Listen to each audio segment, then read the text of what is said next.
So last week, we looked at concept art from the pilot episodes all the way to the 7th season. And today, we're going to be looking at concept art from the 8th season Sons of Garmadon all the way to the finale of the original series, being of course, Crystallized. So starting off with Sons of Garmadon, let's look at this concept of that double bike set we got with Mr. E and Zane. But here, they replaced Zane with Lloyd, which is definitely the right choice for two reasons. Firstly, because Lloyd already got his own vehicle in this season, and secondly, we probably wouldn't have gotten that really cool fight scene between Zane and Mr. E. But before we move on from this image, I do want to talk about the Mask of Deception, which looks a tiny bit weird here. And in this image, we also get to see those two bikes again, but in the background, we can also see Clyde riding a big bike as well. I wonder if everyone was going to get their own bike this season. But anyway, that isn't anything close to the most interesting part of this image, because in the right of this image, we see whatever this behemoth of a thing is. I literally have no idea where to begin with this, so I guess I just won't say anything about it. Alright, now let's look at some concepts for the villains, starting with the Jade Princess Harumi. So here are 4 different concepts of Harumi. So the 2 ones on the end are the most interesting for me, because on the left she has a very different hairstyle, and she also has a fair amount of red on her design, potentially alluding to her reveal as a quiet one. And on the right, she's wearing her quiet one hair, and she also has a flower on her hair as well, and her leg and torso design is pretty interesting as well. And now let's move on to her quiet one design. So on all of these, she doesn't have a big red thing on her face, but instead she still has her white face makeup on as well. But the most similar looking one I'd say is the 3rd one, but funnily enough, this one's face just looks ridiculous. Some Joker looking ass stuff right there. But I would have to say my favourite one is the 1st one. I do prefer her hair here, since I don't like her final design at all. And I also really like her armor and just overall design as well. And it seems that they made a lot of different designs for Harumi, because there are another 4 different designs for her. And honestly, I don't even slightly like any of them. The mask on the 1st one is just not it. The 2nd one has a goofy ass helmet. I mean, what were they thinking? And I guess the 3rd one isn't too bad, to be honest. And the last one is just boring, I guess. And before we move on from Harumi, we do need to look at this red version of Harumi. I mean, these all look alright, but I just can't be bothered talking about Harumi anymore. And now we move on to some of the other SOG members, starting with Kilo. So he is still really big here, but his face looks really weird. It is just really big and round. And speaking of round, in the other concept, it looks like he could have transformed into like a bike and spin around Ninjago City. I mean, what on earth were they thinking with this? And this image also shows Kilo with huge arms and hands, and then with the very bottom image, he has some spikes coming out of his hands. Was Kilo meant to be like a robot or something? And we also have another Kilo variant named Sumo. Love that name, by the way. I like the jacket on the left and the right version as well, but the middle one I don't really like. From a smaller singlet and also his man bun, it just doesn't really feel like Kilo.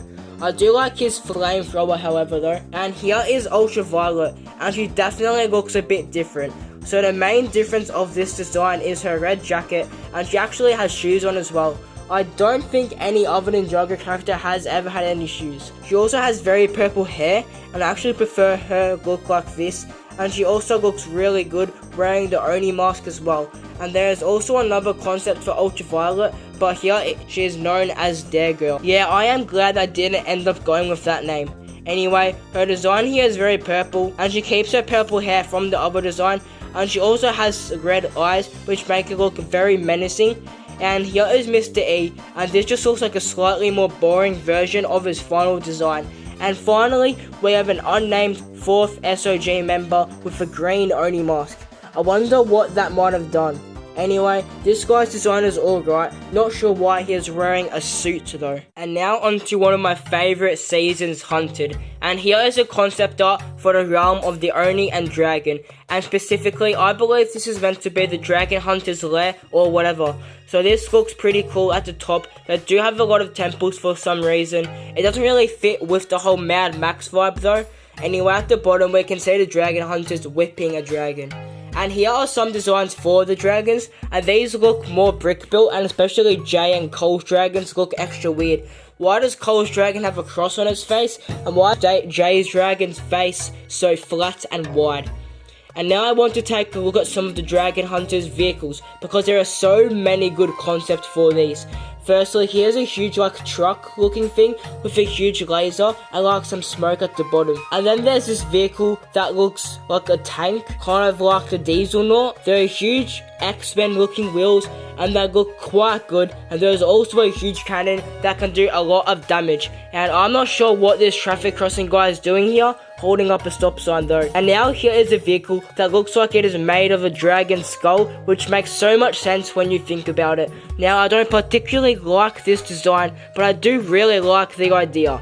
And now we have some concept sets for the Dieselnaut set. So this one looks really bad, if I'm being completely honest. It looks like it has a rocket on top of it, and it also kind of looks like a train. I don't know if that is just me though. And now here is a much more finished design for the Dieselnaut. I like the big wheels, but I don't really like the green that is covering the entire thing. But it does look a lot like the actual set. And now continuing with the Dragon Hunter theme, here is a concept of the Iron Baron. So here, he still has a peg leg and the bionic arm as well. The only real differences are the huge spiky shoulder armor and his weird hair as well. And now we have a concept of something called the Dragon Temple. I'm not really sure what this is meant to be, but I only guess that it's meant to be like Firstborn's Nest.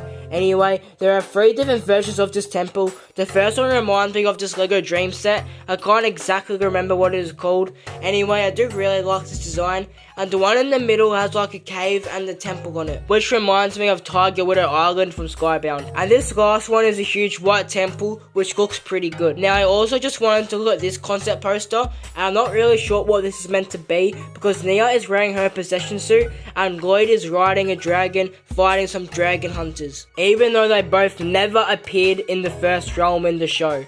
There's also a very tiny temple in the middle, so I wonder if that was ever meant to be anything important. But anyway, I do like the look of this poster at least. And to finish off Hunted, we have a concept for the Oni Titan. So here are 3 versions of it. So the first one is an armored version, and this looks exactly like the actual design of it apart from the horns. And the second design is a hybrid between a dragon and an Oni, and this just looks like Godzilla. I think it's also pretty interesting that I thought about combining aspects of the Oni and dragon. And now the final design is called the Gundam, and it literally just looks like a transformer. It doesn't look bad. None of them do, to be honest, but I mean the final design that they went with is pretty perfect in my opinion. And now onto March of the Oni. And even though it is a short season, there is surprisingly a decent amount of concepts to cover. The first one I wanted to touch on was some drawings of the murals for the pilots and also the Dark Island trilogy, and they look very good and look exactly like the actual murals. And speaking of murals, here we have one for the Day of the Departed, which I don't think actually got one if I'm not mistaken. This one does look pretty good. We've got a huge Yang in the middle, and then we have got a ghost Cole with a lantern, and then Yang's blade at the bottom. And then here is a drawing for the poster. It doesn't look too bad, but I don't know why Zane is just standing on top of Cole. Maybe Tommy just ran out of room. Anyway, the actual poster also includes Wu and Garadon, and some of the positions are different as well, and Jay isn't using lightning like he is in the drawing. And now I wanted to look at some concepts of the ninja fighting the Oni. So in the first one, we have a different looking Oni who's wearing a hat, which reminds me a little bit of Noct, and he also has like a belt made out of skulls, and he's fighting Lloyd in the back. And in the back, we have this huge Oni who has got this mask and huge horns that we all love about the Oni. And here we get a better look at the Oni, and yeah, he doesn't look good here at all, but I'm sure this is just a rough version of him. We also have a drawing of the ninja's tornado of creation, and this one is just a lot bigger and more gold than the show's version, and I also really like how huge the Oni are at the top. And finally, we have a concept for Garmadon Cell. So here he is still hanging in a cage in the middle, however, it's got a more like a Japanese inspired look than just compared to a normal prison like it was in the show. Now we are in my personal least favorite season, The Secrets of Forbidden Spinjitzu. So up first we have a concept poster. So on the left we have Lloyd and Vex in the Netherrealm, and on the right we have Kai and Asphera fighting in fire. And if I'm being honest, I do not like this poster at all, especially because the actual poster for this season is one of the best Ninjago posters I have ever seen. And here is a drawing of Asphira, who they actually call Venom here, and you'll also notice that across the next couple of images as well. Anyway, onto the actual drawing. I just think that at this point, they just knew everything there was about how to make a new snake design, because this just looks exactly like how she does in the show. And now here we have some of her henchmen, being Char and a regular Pyro Whipper. And what I find most interesting about this is that they already knew that Char was going to be found in a sarcophagus, and that is exactly how he was found in the show. And with the Pyro Whipper, he was supposed to be a sort of important character, seeing as he was going to command the snake mummies, but that never happened, I don't think. And then we have some images for the lava snakes, and I just think these are really well drawn. Tommy is just such a talented artist, let's just be real here. And now onto the Nether Realm, where we have a drawing of Crag, or what was known then as Dirge. Honestly, what sort of name is Dirge? Anyway, this guy does not look like a Yeti, but I mean, I think that's what Crag is meant to be anyway. He just looks like an old man. Like, why does he have a walking stick and a straw hat? Hang on, it's just meant to be like Master Wib or something. And now on to some of my own personal favourite things about Season 11, the introduction of the anime episodes. And here are some screenshots of what I believe animating these episodes. I'll just show them now. Whoa. Whoa. Damn. Sheesh. What? OMG. Amazing. And now let's look at some concept for Akida's design. So in the first one, the only real difference from what we see in the show is that her wolf hat is more like a mask, as it is covering her whole face. And now on the right, she's a lot more red. Her wolf mask is now a hat with this ponytail at the back. Except here, it is a lot longer than the small hair she has in the show. Anyway, the rest of the design just looks show accurate. And now it's time to look at some, I don't know how to really say it, more advanced concept images. So here we have like a collage of Lloyd's journey to the Ice Emperor's castle. So in the first picture we have a really cool looking Lloyd. He definitely looks a lot better than his actual Season 11 attire. And we also have a lot of images of the Titan mech, which is almost all green and no white at all. And we also see it fighting a huge bear, which looks like something out of Chima. And finally at the middle, we have a really cool picture of the ice castle and the ice dragon at the back. And we are now going from a really cool image to a really weird one. So yeah, here is a picture of Cole getting scared by a chicken. And now we have a concept of Bernie, you know, that thing that ate Zane in the desert. And yeah, he looks quite good here. And now, here we have a picture of Pixel fighting the Preeminent. This is just a really cool picture. The colors just pop really well. Definitely a lot better compared to like the black and white style we saw in the show. And now, let's go through an arcade machine so we can take a look at some concepts for Prime Empire. So this is a concept for Unagami, and this looks pretty much exactly like him, except it doesn't look Lego here. I wonder if he wasn't going to originally be a minifigure. And now here is a concept for Lord Morigami and the Morigami Dragon, who I think is just meant to be like an early name for Unagami. But anyway, I do really dig this design, and I do prefer the black and blue for him over the red and black. And just speaking of the dragon in general, it just looks really big, really bulky, and really strong. And now here we have an overview of the world of Prime Empire. And even though we don't really get to see an overview of Prime Empire like this in the show, this does give us a good idea of what it would have looked like. On the right we can see the mountains and Ninja climbed up with Akino. And on the left we have the main city / main hub of Prime Empire. And then in the back we can see the Temple of Madness. Now let's take a look at Scott's garage. And I'm just going to be real, this art for it looks really good. We can see a bunch of cars that are getting worked on throughout the garage, and a bunch of other things scattered around as well. I also just really like the blue. And speaking of Scott, here is, well, an earlier version of Scott most likely. So he still keeps the blue face that Scott has, however, he is a lot more blue, and the rest of his design definitely reminds me a lot of Scott as well. And Scott isn't the only one with a garage, because they created an entire garage for Will as well. And in all honesty, it looks like they spent a lot more time and work creating Will's garage compared to Scott's, because wow, this one is huge. So to start, he has like his own helicopter, and I think this is like a target as well, and I just think the overall color scheme is like really good as well. I just wish we could see a bit more on the inside, and it looks like the Ninja were meant to have their own place to hang out in Prime Empire as well, because here they have got like a whole like Lego Dreams landing for themselves. They have portals on top to presumably travel around the game, and they have also got a trophy vault to keep the loot in, which I'm not sure if the Ninja would have ever used it. And finally, they also have a launch pad, but what for? Well, I think the bounty hub would have been a great fit. That's right, they were gonna have their own bounty in the game, and I'm glad that they didn't end up using it, because the Ninja never really had any like need for it. But anyway, I think this bounty looks pretty good, but what's that? Flying isn't your style? Well, how about the Destiny's Hub, a 4x4 off-road tank looking car. It's got its own arcade battle station, which I don't know what that is, and that is also just about the only thing this offers, apart from making me want to rip my eyes out because of how ugly it looks. But now, it is time to conquer and then become the master of the mountains, because we are now looking at Season 13. So here we have got like a concept poster, or just like an image that overviews the season. So at the front it looks like that is Hero Kai and maybe Hero Zane, and we can also see Hero Lloyd hanging on the edge of a track. And I think that is interesting to see that none of the ninja are wearing any armor. And anyway, we can also see one of the ninja fighting some, I don't know, rats or something. They don't look like skeletons to me at least. And then right behind them is a Skull Sorcerer's dungeon, which is looking fine as normal.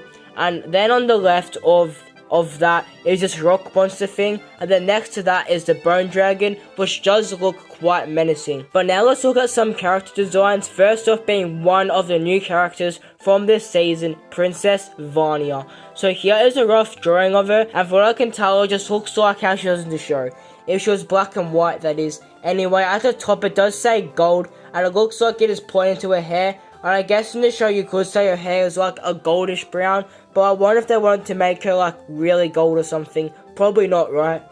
And now let's look at the main character for the season, Cole. So here's a concept for the hero suit for Cole. So I like how they have done Cole's helmet here, even if it is very similar to his actual design, except in this design he is silver instead of gold.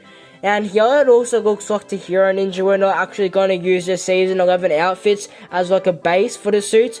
So we're actually going to have a whole completely new suit, which I think is pretty cool. And it also just looks a lot better than the actual hero suits. And here we have like an upgraded Hero Cole, and he just looks so cool. He's got a couple of weapons on top, and he also got like a ball and chain on one of his arms. And I also just realized that he kind of looks like a mini golem form for Cole. And that makes me wonder if his armor suit would have come about in a similar way to that. And speaking of Cole, let's look at this image showing Cole with a sword called the Lava Blade. And I think there is a high chance that you have seen this before, because Tanner Fishes uses this as a stream background, or at least he used to. Anyway, Cole also had another weapon called the Lava Hammer, so it looks like Cole may potentially have meant to have just explored the mountain to find these weapons.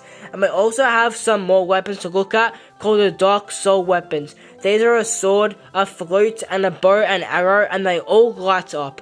And I wonder if these were meant to take the place of the Blades of Deliverance. And for the final thing for Master of the Mountain, we have a Destiny's Bounty concept called the Destiny Ram, with Red Dragon Fury. And not that I think we need a bounty to go in the mountain, I do think that this bounty does look really cool. The wheels also look really good as well, and I think the dragon on the front looks good as well. And now, let's move away from the mountains and go onwards to an island. So the first thing I want to look at is a Tiki Dragon, which is an odd name, I'll say. So I think this is actually meant to be Zippy the Jungle Dragon.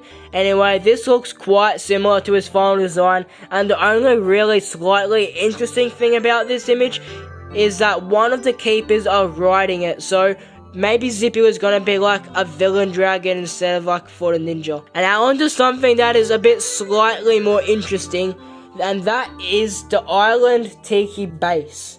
Why were they insistent on calling them tikis? It's just such a weird name. Anyway, this base looks really cool. It's got like a pretty cool like island barrier around the vortex in the middle, and also has like a huge pole going through it. And there's also like a dragon or something in the water as well. Who knows? It might be meant to be Rogera, maybe, probably not. And you can't have a base without someone to live in it. So let's look at the war chiefs as they are named here. So these guys look quite interesting, and I don't necessarily mean that in a good way. All of the outfits do not look good to me at all. I definitely prefer how the war chiefs look in the show. Their transparent blue purple design is just really nice looking, and these just look boring. And before we leave the island and into the water, let's take a look at the Destiny's Hurricane. I wonder why they made so many new Destiny bounty variants for so many seasons in a row, and they never ended up using any of them. Anyway, this bounty is just stupid because it's literally just a boat. You know, that's exactly what the bounty is anyway. So why did they even bother to make this? Were they gonna use this instead of those rafts maybe? Anyway, I just think that overall, even if it looks alright, it is just a completely stupid idea. Right, we are now finally on to Seabound, and let's firstly take a look at Lord Aquarius and the Ripper Sharks. Yeah, I don't know what I'm saying either. So it looks like this was originally going to be Kalmar's design, and I think it is actually quite cool how he has like a shark tail, and his design is actually quite decent as well. Even though I do prefer his purple look, I just don't think that would have worked with him being a shark. Anyway, I do really like this idea, and it would have been really cool to see how it would have played out. But I do really like the Melopiums, so I'm not too upset we didn't get this shark version of Kalmar. And now let's talk about yet another bounty variant called the Destiny's Typhoon. So obviously, there is a Hydro bounty from this season, but it doesn't really look like the Destiny's bounty because it is all white.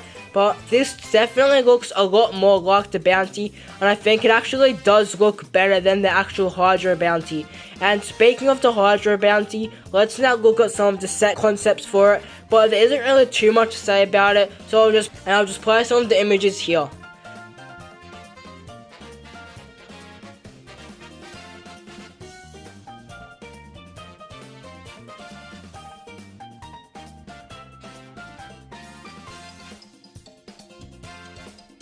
Alright, now let's take a look at some set concepts for Lloyd's Hydro mech. So, this just looks like a simpler version of his mech. I don't know, that's all I have to say about it. And then this one is very green, and also just looks kind of off. And now, we are on to Crystallize, the final season we will be looking at today. So I think the best place to start is with the poster. So here we have a ninja's face in the crystal, and then we have got the golden weapons along the side. And I can't find the exact poster, but I think I do remember seeing one very similar to this. And now we have a cyborg Harumi slash spider Harumi, and I think this concept looks pretty decent, and it would have made sense that Harumi's body wouldn't have stayed intact after a tall building fell on top of her. And now I'll just play a few concepts of the Crystal King's Temple.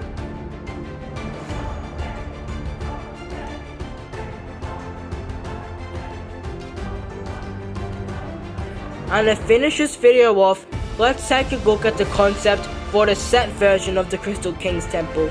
So I'm pretty sure that this set is exactly the same except for the middle, because there actually wasn't even a middle part of the set, probably to keep the cost of the set down, and in my opinion, it does look alright, but it was unneeded. Okay, that was the end of part 2 of looking at Ninjago concept art. And if you are wondering why I didn't cover any Dragon's Rising stuff in this video, as you could probably tell with Crystallize and even Seabound for that matter, there wasn't really all that much concepts to look at, because we usually have to wait like a couple of years to actually get these concepts. And to put it simply, Dragon's Rising is just too new, so we don't really have that many concepts for it, and I think that it would be better to save those concepts towards the end of Dragon's Rising so we can look at them all together. And as I mentioned before, this was part 2, so if you liked this video and you haven't checked out part 1, well, I've just got part 1 right here, especially for you. So see you later, Be Ninja.